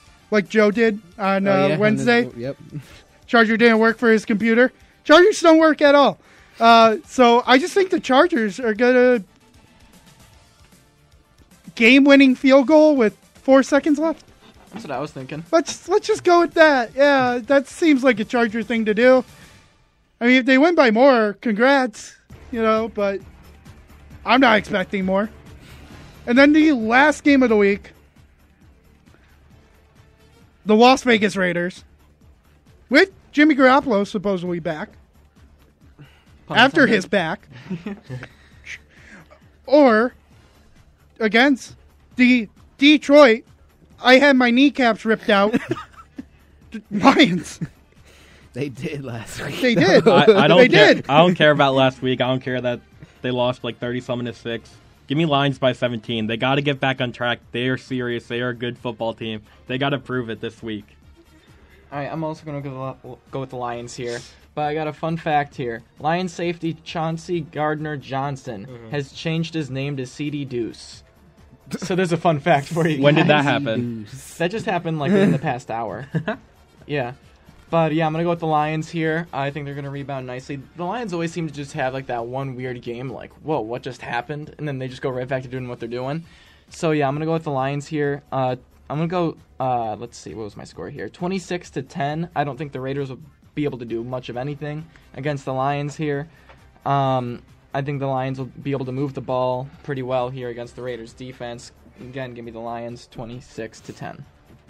Yeah, Jared Goff, I think, has just been different for this Lions team. And with that reason, I know they got there, like you said, Dan. Their kneecaps absolutely ripped last week. But I think this is going to be a bounce-back game for Jared Goff. I'm going to pick the Lions on this one. I'm picking the Lions as well. The Lions are they need the comeback game, and I need Jahmyr Gibbs to get like 3 touchdowns. That would be nice. Because this is probably the most important week in fantasy for me in a long time. So I kind of need a win, and that would help. So I'm going to take Detroit. I think Vegas is still pitiful on all 4 levels of the game. So because their coach, I don't even want to talk about. So give me Detroit. And that's going to do it for our picks. But it's not the end of the show. We still got a little bit to go through.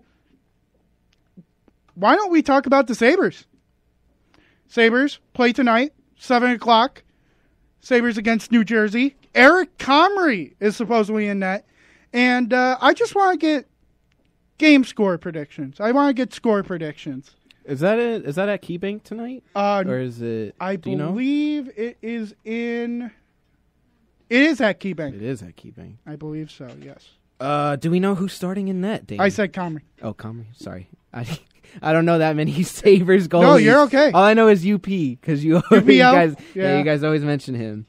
Gosh, I don't know. I think the Sabres are obviously, they do Sabres things. Does anyone else want to have a say in this? Because I do not have a say.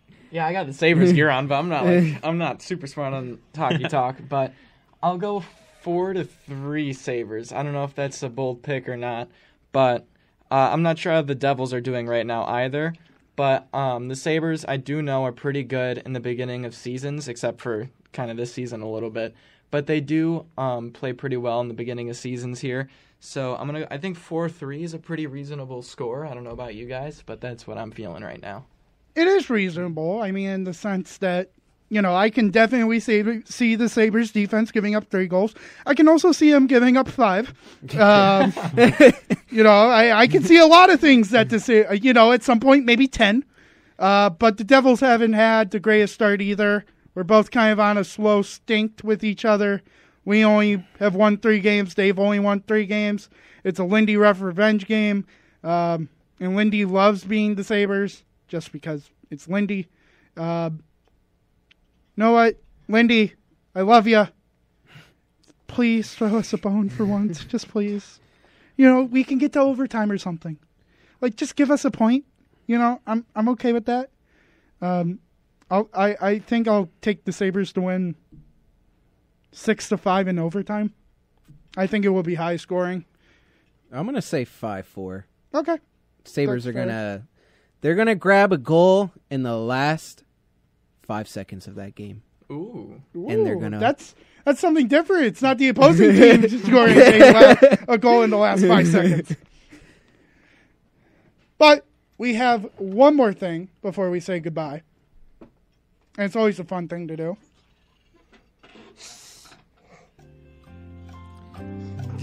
It is Immaculate Grid. It's always the Immaculate Grid. If you've never played Immaculate Grid before, it's a 3x3 grid. 3 teams or season accolades are on the top. And then 3 are on the rows. Today's Immaculate Grid on the top. It's a little different because it's Immaculate Grid number 100 in the football world. Woo! Woo! It is 1,000+ yard rushing season, 1,000 yard receiving season, 10,000+ pass yards career. And then it has 2 of your teams, but it doesn't have mine. Or mine. Right. Both. So it is the Jets, the Commanders, and the Eagles. I would love to throw one out for the Jets' 1,000-yard receiving season. Which one? Give me Eric Decker. Oh my Eric God. Decker. Oh my God. I mean, at least of all the days to have, you know, a Jets fan and an Eagles fan, wow. today is the day. All right. For that 1,000 rushing, I want to say I don't know if Jalen Hurts has Westbrook. done it yet. Who? Brian Westbrook. I like it. 2002 to 2010. Yeah. That's probably the only Westbrook there is. Correct. Don't even have a 24%. picture. That's crazy. Wow, people know him. I got one for the 10K pass yards for the Jets. Oh, Chad Pennington. don't you dare. Don't you Wow, dare. 9%? Oh How are my people gosh. picking him? 9%. Jeez. For that 1,000 receiving yards, Yes. I, What you would can you say Deshaun Jackson, Jason Avant, Jeremy Maclin. I like Jeremy Maclin. Let's I go feel Maclin. I feel like people wouldn't know Jeremy Maclin because Maclin was He was a really all good over the receiver, place yeah. near the end of his career. Look at that! 7%. Yeah, see? I know the algorithm. I know how this works. And then pass yards. You could say Donovan McNabb, but I feel like everyone. That's who I went with. I feel like you can say the Jaws too. Ron Jaworski. Did Mark Sanchez? Yeah, that's what I was also thinking because we did have Sanchez for a while. You did. You could say Wentz maybe. But No, I feel like, I don't think Wentz has had yeah. 10,000 in his career yet. So I'd say either McNabb or Vic, even maybe. I'm okay with Michael Vick. I think. I feel like he definitely had. You know what? I feel like more people are going to go Vic. But yeah. So let's go McNabb. He definitely had. Yeah. He definitely had that. 40%. Wow. He's probably the most popular by All that. right. I'm ready to finish up the Jets here. Give me Chris Ivory. Oh I my was God. thinking Chris Ivory. I wasn't sure, though. Oh, yeah. Ivory was amazing for 1 or 2 I love how they years. got the Bills. Yeah, the Bills. That's great. That's great. I love how we just completely skipped the Commanders. Who cares about him? Alex Smith, I feel like. I got the receiving for You could put Washington. Deshaun Jackson. Pierre Garçon. Oh yeah, that's a name I haven't heard in a. I have a I collect football cards. I have a 1,000-something receiving card of him, so I know that. It's I don't know there. why, but football cards help, man. I got a guy for passing yards for Washington. Oh, How about Joe Theismann? Joe Theismann. I did not think about that. Couldn't you have said There it RG3 is. too? Hmm? Couldn't you? Maybe. Did RG3 Did he have have a 10,000? 10,000? I don't think RG3 had 10,000. No. Yeah, I We don't can think always so. look after. Maybe rushing. Rushing. Yeah, maybe. Yeah. That could be it. Who else would have a really good Alfred Morris? I like Alfred Morris because I think it's also I collect cards and I know that. Yeah, Wentz did go to the. You know what? If I ruin it, it's okay. I'm going Alfred Morris. No, I didn't ruin it. I didn't ruin it. We're back. We're fine. We're good. How many? Oh, Kirk Cousins was the most. McNabb was the So, most popular. yeah. Wow. Oh, we didn't even think LaShawn They had McCoy. AJ Brown already. He Yeah. literally just got to the Eagles last Quinton year. Porras. I did not know who that was. Wow. But, wow. That was that's pretty easy when you have two fans of the two teams there, two of the three teams. Let's see, what were we thinking? RG3 for 10,000 passing yards, and we were questioning about that, yeah. right? Or rushing, too, I feel like. It was not rushing. You don't think he ran for that much? It would be hard. I feel like he could have. I put it on my grid and it didn't say. Oh, it didn't? Yeah, okay. no. I feel like RG3 ran a lot when he was, like, definitely his rookie season. That was such a long time ago. Sorry, I have to choose a team filter here because for some reason they just, oh my God, it's giving me all the teams. Jeez. They've never used this one before. There we go. Yeah, get my results. Come on, hurry up. I got a minute left here. While I'm searching things up, let's throw out the socials. Brayden, you go first. Instagram at 66BHZ. Owen, you're next. I am on X at Omeister, which is OMIESTER. Chris. You can find me on, I still say Twitter, or X, whichever you want to call it, at CJacobello17. It's very stupid because I searched it up and then it's like, subscribe to this website to see the full results. Thank you for nothing. Lousy. You can find me on Twitter /X at _D, capital WNY. You can also follow the Blitz on Instagram at _Blitz_on_91.3 FM. I don't know if there's another underscore in between 91.3 FM and WBNY, but it's okay. It's long. And then you can also follow YouTube because we're going to start posting things. The 91.3 FM WBNY YouTube channel. We're going to start. Chris, you want one more thing? What do you want? Yeah, before we go, I just want to say something that's going to be happening over the weekend. It's going to be a big weekend, actually, in the soccer world. If anyone follows soccer, that is. Mm-hmm. You have El Clasico tomorrow with Barcelona versus Real Madrid. And also a big game in the English Premier League on Sunday with the Manchester Derby happening. That is Manchester United versus Manchester City. Just wanted to say very that. Very nice. I will be watching Man City versus Man United. Very excited for that. But that's going to do it for this episode of The Blitz. I hope you all enjoy. I hope everybody has a great, fantastic football weekend. I know I will. I know Owen will. Hopefully Brayden does it because the Jets will lose.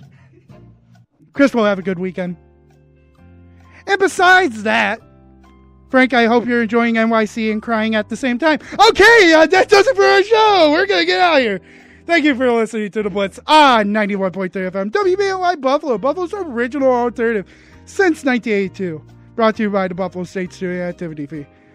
See you Monday.